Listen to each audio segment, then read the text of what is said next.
What's up, guys? Today I'm rehearsing a ground discussion for the Husky Flying Club. Through readiness and discipline, we are the masters of our fate. Bill Paxton. Here's our flight plan. We'll start off with some introductions. We're going to overview what the course is going to look like. I'll give you a scenario. We'll cover the basics. We'll do a quiz and some questions and answers. All right, let's start off with some introductions. I want to hear your name, your degree, and what your aviation experience and goals are. For YouTube, go ahead and drop them in the comments. I am Monty. I deployed with ACO 275. I'm also a mechanical engineer. I got my degree from UW Bothell. I'm a pilot and a ground instructor, both instrument and advanced. Obviously, I have a YouTube channel. I've also written a couple of books on aviation. One of them is to help you get your wings, and the other is to help you become a ground instructor. I've written a course. I'm working on a podcast, and my long-term goal is to own my own flight school. So here are my books. Skyhawk Pilot on the left is all about earning your wings. I share my journey to earning my wings, and I give you some tips and suggestions on how to become a private pilot. The one on the right is Staying Grounded. It's all about earning your ground instructor certificate. If you're interested in a career in aviation, Staying Grounded is a great place to start. Links for both books are down in the description. Here are my objectives. I want to provide instruction that you can log as ground time. I want to provide value to you. I don't want you to feel like you're ever wasting your time by coming to my video or my discussions. And I want to challenge you. You don't grow muscles by staying comfortable, so I want to push you to become a better pilot. And of course, I want to have some fun. Aviation should be fun. I was watching a YouTube video the other day where this news anchor was complaining about how miserable flying is, and that hurt me so much because of how awesome aviation is. For a millennia, humans have looked to the skies in wonder, wishing we could be in the air, and in the last 100 years, we've gone from loving aviation to having it become a humdrum, boring, tedious experience, and that sucks. I want aviation to be fun. This is how I run my courses. I start off with a motivational quote to get us in the mood. I give you the flight plan for the day. I give you a scenario based on a short reading assignment. I offer the opportunity for you to lead a discussion on something you have read about.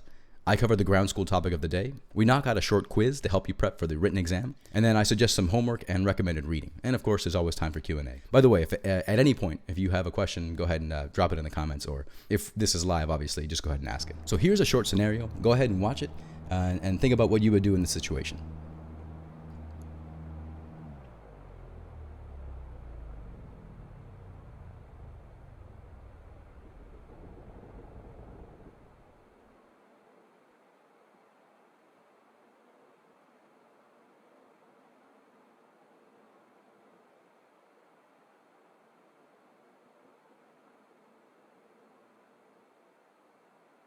So in this scenario, we had an engine failure. And if you remember the ABCs of an engine failure, that's A, airspeed, pitch for your best glide speed. B, best place to land. Look around and find a place where you can land. And then C, checklist. If you've got time, start working the problem using your checklist to try to get that engine back online.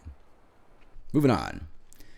All right, let's talk about your private pilot certificate. Your private pilot certificate is a lot like a driver's license. It's a license to learn, right? You can carry passengers and baggage, but you can't do it for hire. When you're studying for the exam, these are some things to keep in mind. 1, know the subject matter. You can't go into the exam not knowing your stuff. If you go in there thinking you're just going to wing it, you're going to have a bad time. Constantly test yourself. At the end of every lesson, go knock out a short quiz. First thing in the morning, knock out a quiz. Before you go to bed, knock out a short quiz. Constantly test yourself and see what you can improve on. When you do get things wrong, don't just brush them off. Go find that subject in the pilot's handbook of aeronautical knowledge or in the airplane flying handbook and brush up on it and turn that weakness into your strength. The last thing I recommend is active recall. At the end of every lesson, take 5 minutes to jot down everything you can remember without looking at your notes. Here are some requirements for certification and recent experience. This is a wall of text, but basically you need to be 17 years old, have a working knowledge of the English language, receive the logbook endorsement from an authorized instructor, meet the aeronautical experience requirements, pass a practical test, and hold a student pilot, sport pilot, or recreational pilot certificate. Once you become a pilot, once you earn your rating, there's some things you have to do to be able to take passengers up in the aircraft with you. You have to complete 3 takeoffs and landings within the preceding 90 days in the same category, class, and type of aircraft if required. If you're taking passengers up in a tailwheel, those have to be to a full stop instead of just touch and goes. Also, if you're carrying passengers at night, between 1 hour after sunset to 1 hour sunrise, you have to knock out 3 takeoffs and landings at night, again, 1 hour after sunset to 1 hour before sunrise, in the preceding 90 days, and those also must be to a full stop. Let's look at this aircraft here. If you wanted to take a passenger up in this aircraft, what would you need to log in the preceding 90 days? Well, this is a tail dragger, so you have to log 3 takeoffs and landings to a full stop in a tail dragger in the preceding 90 days to take this aircraft up and have passengers in the back. In addition to the 90-day rule, you also have to come back every 24 calendar months for a biennial flight review. you have to go with an authorized instructor and do 1 hour of ground and 1 hour of flight training. And it's basically just to review what you might have forgotten and make sure that you're staying abreast of all the changes in the aviation community. One way to kind of get around the 24 calendar month rule, the biennial flight review, is to get a new rating. If you're a private pilot, you can get your instrument rating, and then your 2-year clock resets. And if you go and get your commercial rating or your seaplane, if you just keep collecting ratings, your 2-year clock just keeps resetting. This is one of the best ways to keep your wings polished. Speaking of wings, the FAA Wings program. It's actually one of my favorite ways to knock out your flight review. So instead of going and doing 1 hour of ground and 1 hour of flight every 24 calendar months, you can do continuous education online. You can go find classes online that will count toward this program. And if you do 3 ground modules and then do 3 flight modules with an authorized instructor, you can submit your paperwork to the FAA and they'll send you some actual bling, some real wings.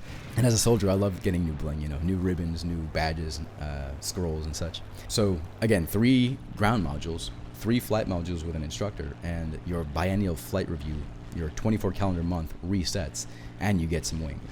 Let's talk about the flight controls. Let's start with the basics. The vertical fin or tail part of the aircraft is called the vertical stabilizer. The horizontal portion of the tail is called the horizontal stabilizer. And of course, the wing is called the wing.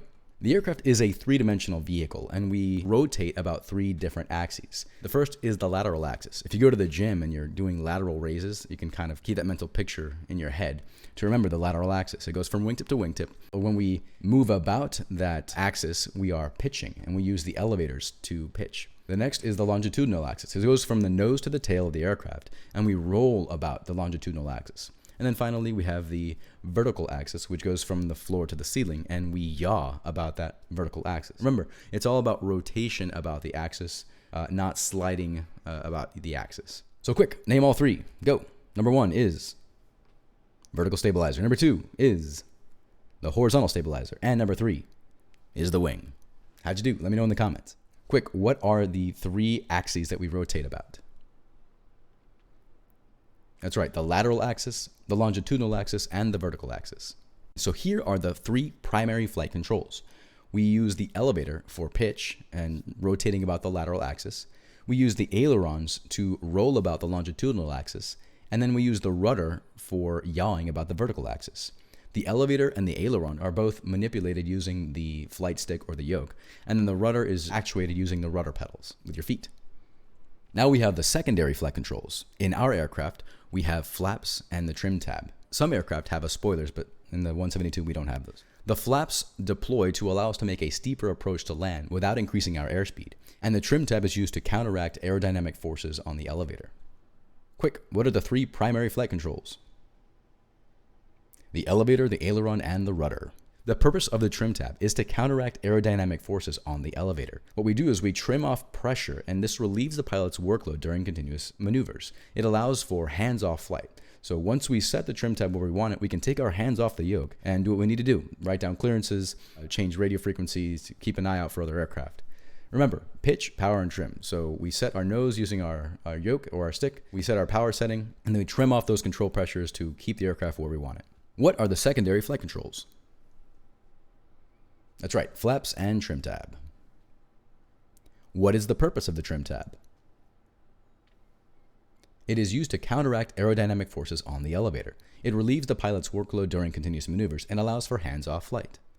This is what the trim wheel looks like. This actuates the trim tab. It functions a lot like the stick or the yoke.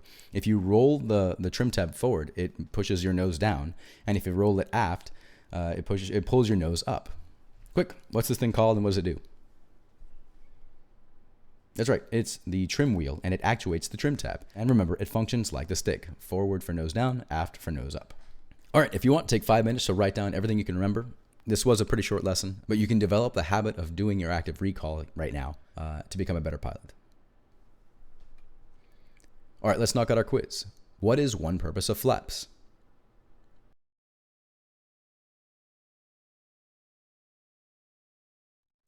To enable the pilot to make steeper approaches to a landing without increasing airspeed. What is the purpose of the rudder on an airplane? To control yaw. Which is not a primary flight control? The flaps. The elevator controls movement around which axis?